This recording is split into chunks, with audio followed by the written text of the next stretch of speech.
Pekná katedrála, veľmi veľká. Výhľad na mesto je krásny. Wow.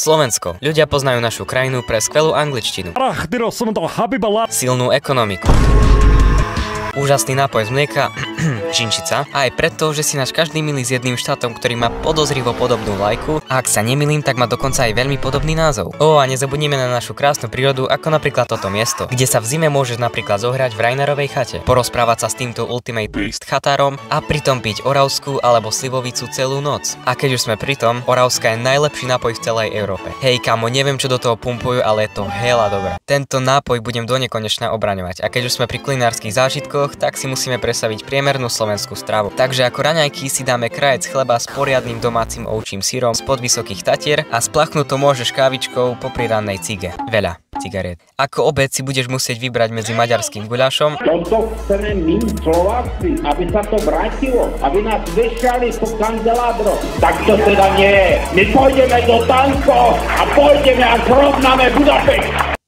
Na obed si budeš musieť vybrať medzi hovedzím guľašom alebo brinzovými haluškami. Táto voľba je známa pre rodinné hádky a ich rozdeľovanie. Dokonca sa kvôli tomu aj rozpadla celá monarchia.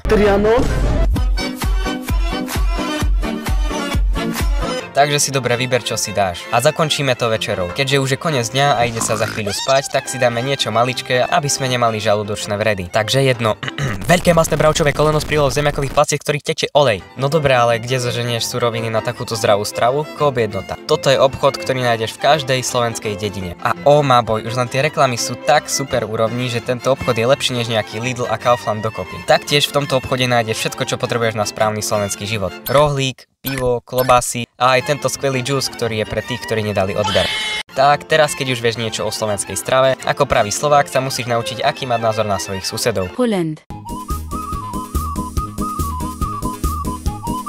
Czechia. Jožim, spážim, močálem se. Hungary. Ukraine. Austria. Vec, do ktorej by Slováci mohli investovať, sú naše diaľnice. A celkovo naše cesty. Na našich cestách máš 4 typy Slovákov.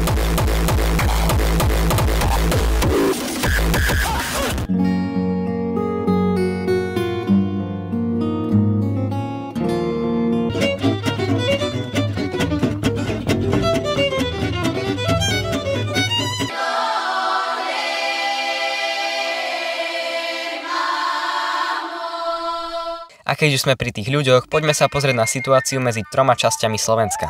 Východ, západ a stred. Už dlhé roky sa západňari a východňari nenávidia. Západňari si nechcú priznať, že polku Bratislavy tvoria vlastne východňari, ktorí dochádzajú za prácou, a východňari sú zase naštvatí preto, lebo metropola východu, a.k.a. Košice, nie je hlavné mesto. Dokonca to v posledných rokoch vyústilo do takých extrémov, že si začali podpaľovať navzájom auta. A stred sa len takto nevinne prizeral. Je tu ešte kopu vecí, čo sa o Slovensku dá porozprávať, ale o tom potom. By the way, ak tu bude 200 lajkov, tak spravím tier list slovenských sladených vôd. Taktiež máme svoj vlastný Discord server. Zatiaľ nás tu je 64 členov. Sú tu aj známi ľudia, ako napríklad Jožko Klietka. Určite neváhaj a napoj sa.